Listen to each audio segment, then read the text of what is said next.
We had 3 hours of Nick and the ladies of The Bachelor last night as we head into next week's finale. And boy, I have never heard grown women argue so much over a nap. But first we had to do the fantasy suite dates. We had 2 more of those to kind of go over before the women tell all, right, Leslie? Yes. Yes, when we started where we went last week was you saw Raven and Nick go into their fantasy suite date. So we pick up with them the next morning. We didn't show anything. They pretty much did that with all 3 dates. Yes. But it was hilarious. I love Raven's line that said, Nick is really good at what he does. And if people leave it up to your imagination. Come on now. Yeah. And then the thing over the top that was like, oh, come on, Bachelor. They show her giddy around the town with this cheesy music like la la la la la. She's like kissing dogs. That happens to me every and... time. Come on. That's how it always is the next morning when she was doing snow angels. Oh, they cheesed it up for that. Oh, they totally did, which was funny, but a little like, really? Yeah. So then we move on to Rachel, and you know, she's been really scared to tell him how she doesn't want to be rejected, but she is falling in love with him, and he actually coaxes her into finally saying that she is falling in love with him, and then he says to her, "I'm falling for you too. I swear." Why would you say that? And we all know that she is not the person he picked. No, and you knew that she had to leave on this episode, otherwise there would be no finale. This would have been the finale, really. So this episode was kind of a moot point. Right. And they really didn't show much in the fantasy suite. She accepts, they go. I mean, they went cross-country skiing, which was cute. The reindeer I loved the most, actually. Yes, me too. And then so, she accepts. We don't know what happens. We can just have our imagination. They wake up the next day. He gets ready for his date with Vanessa. Now, I'm sorry, they were embracing the Finland culture.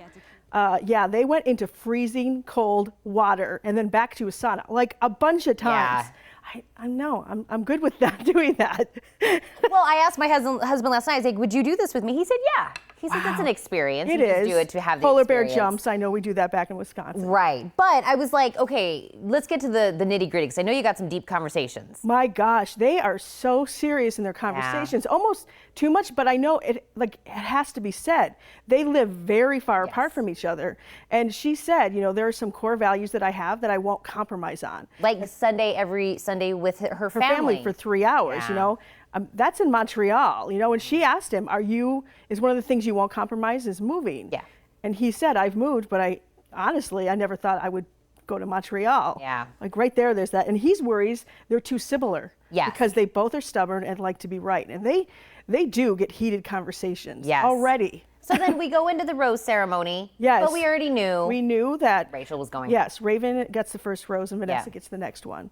The thing that I don't like that Nick has never explained to any of the women why exactly it wasn't them.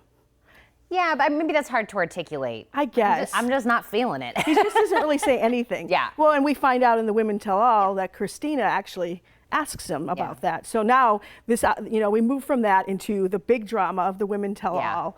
And I love how Chris Harrison opens it up with saying the most controversial thing of the Women Tell All was the shark outfit that Alexis wore in the very first episode. She's a dolphin fan, and it was supposed to be a dolphin. Yes. And everyone knew it was a shark. A shark, yeah. So I thought that was a cute way to kind of kick it off. Yes, because really the controversy was Taylor and Corinne. And man, that was the theme the entire 2 hours. It was. He kind of hit on it, and then we went to Liz, and then kind of came back to it. Yeah, Liz was the one who slept with Nick at the wedding. Yes. I love, though, that she now says, well, I was still emotionally attached to somebody else. That's why didn't you tell him that when you were on with him?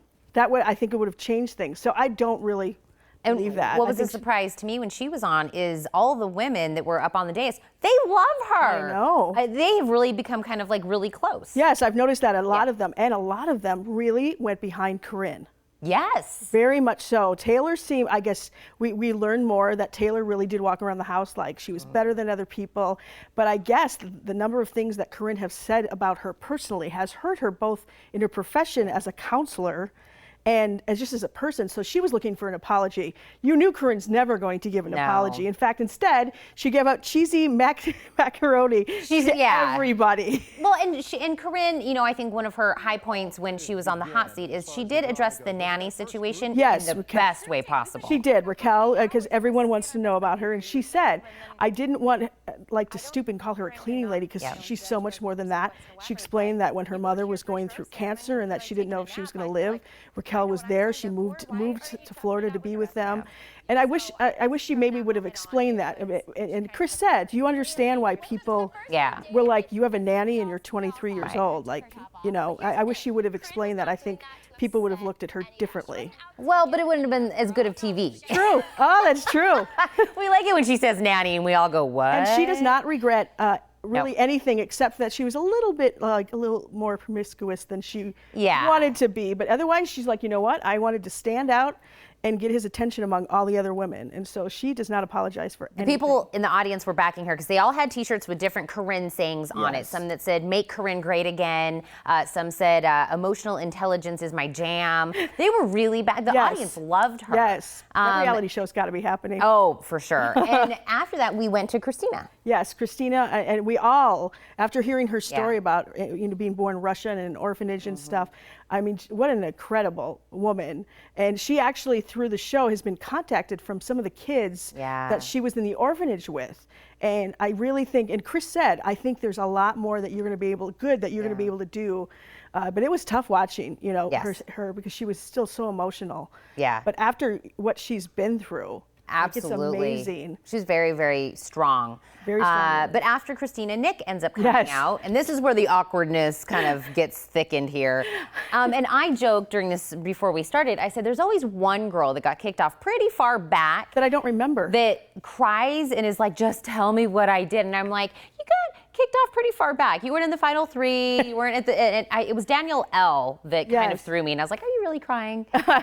She was more emotional than Christina was. Yes. Was Christina, you know, and went down to. Christina said to Nick, she's just like, you told me that we have this and we have this and we have this. What was missing? Yes. Why, you know, that you had to like kick me off, basically. Now, before we go into the finale, I need your prediction.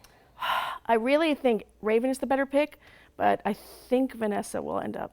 You think Vanessa? Yeah. Okay, my prediction is either he picks no one or he's going to pick somebody and then he's not going to give them a ring. See, that's a good possibility. I think he's going to say, I want to get to know you more. Yeah. Either way, everyone's going to be able to watch it with us, right? Yes. Yes. Yes. So, Gentle Ben's? Gentle Ben's on Main Gate Square. We're going to be out there. Like, you want to come at 5 o'clock, we'll be there at 5 to 10. Show starts at 7, of course, right here on ABC. Yep. We're going to have some fun, discuss all the stuff going on in between. Come hang out with me and Leslie. We're prizes. We all do the gabbing. So as you're saying, you're invited to the season finale viewing party next Monday. It's going to be 3 hours again at Gentle Ben's on Main Gate Square. And then tune in Tuesday. We're going to do it again. We're going to recap it all right here. We'll see whose prediction was right. For complete details about the party, just visit 1063thegroove.com.